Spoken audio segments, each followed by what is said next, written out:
Hey everyone, welcome back to Corporate Decoder, the place where we spill the tea on SEC filings and see if the numbers are as shiny as the corporate logos. Today, we're diving into some fresh documents from Ares Core Infrastructure Fund, and let's just say this filing is all about setting up some serious borrowing power. Imagine a company is like a busy chef, and they need more ingredients to cook up more dishes. Well, it looks like Ares Core Infrastructure Fund, or ACI, just secured a massive grocery delivery service to keep those ingredients coming. This isn't about selling more cookies or opening new restaurants. This is about building the kitchen itself, so to speak. So, what did ACI as subsidiary do on the 23rd of September of 2025? They inked a deal called the BNP funding facility. Think of this as a huge credit line, like a really big credit card. But for businesses, this facility is worth a whopping $200 million. It is a revolving credit facility, which means as they pay back some of the money, they can borrow it again. It's designed to help them get cash as they need it for their operations. This $200 million credit line is pretty significant. The idea is that ACI's subsidiary, the borrower, can use this money to buy more loans and related assets. It's like they are stocking up on things they can then use to make more money down the line. The money can be used to buy these loans, to fund existing ones, cover certain fees, and even make some specific types of payment. Now, this funding isn't just open-ended. There is a period called a reinvestment period that lasts until September of 2027. This is the time when they are expected to actively use the borrowed money to acquire more assets. After that, the whole facility needs to be paid back by March of 2028. It's structured to give them a window to grow their assets, and then a clear timeline to settle their debts. Let's talk about the cost of this money. The interest rate is tied to something called SOFR, which stands for Secured Overnight Financing Rate. Think of SOFR as a benchmark interest rate that changes daily based on how much it costs banks to borrow from each other overnight. On top of that benchmark rate, ACI will pay an extra 1.25%, known as the applicable margin plus other fees.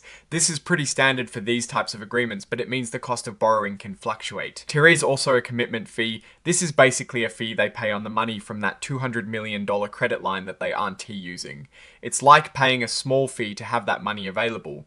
Just in case this fee is up to 0.50% per year on the unused part, it encourages them to use the money rather than just letting it sit there. To make sure the borrower subsidiary has assets to pledge as collateral for this loan, there is also a contribution agreement. On the same day, the 23rd of September 2025, ACI is transferring certain loans and related assets to its subsidiary. This is what they mean by collateral, the things that back up the loan. If the borrower cannot pay back the BNP funding facility, the lenders have a claim on these assets. The security for this loan is substantial. It covers pretty much everything the borrower subsidiary owns, especially those loans that are being transferred over. This is a common practice to provide lenders with confidence that they will be repaid. Now, for the really juicy legal bits, if you want to see the full details of these agreements, they be provided them as exhibits to this report. Exhibit 10.1 is the actual revolving credit agreement, the BNP funding facility itself, and Exhibit 10.2 is the contribution agreement. These are the official documents that lay out all the nitty-gritty rules. There is also Exhibit 104, which is the interactive data file, making it easier for people to crunch the numbers. And who's signing off on this? Christina. Oh, who's holding down the fort as Chief Financial Officer and Treasurer. She is officially certifying that everything in this report is accurate to the best of her knowledge. The report itself is dated the 29th of September 2025, meaning it was filed just a few days after these important agreements were made. So, let us break down what this all means. Ares Core Infrastructure Fund isn't necessarily announcing a new product or a massive sales. Boom, instead, they're securing a significant financial tool to fuel their growth. They're essentially getting a large line of credit to acquire more assets, specifically loans. This is a strategic move to expand their portfolio and potentially increase their revenue streams by adding more income-generating assets. The structure of the agreement with a reinvestment period and a clear maturity date suggests a well-planned strategy for using these funds and managing their debt. The interest rate being tied to SOFR means their borrowing costs will fluctuate with the market, which is something investors will want to keep an eye on. The fact that they are pledging substantially all their assets as collateral shows a strong commitment to repaying this facility, but it also means there is a higher risk if things go south. In essence, ACI is expanding its capacity to invest. It's like a construction company getting a big loan to build more properties, expecting to rent them out and make a profit. This filing tells us they are actively looking to grow and have secured the financial firepower to do it. The key for investors will be to watch how effectively they deploy this capital and whether the acquired assets perform as expected, generating enough returns to cover the borrowing costs, and then some now.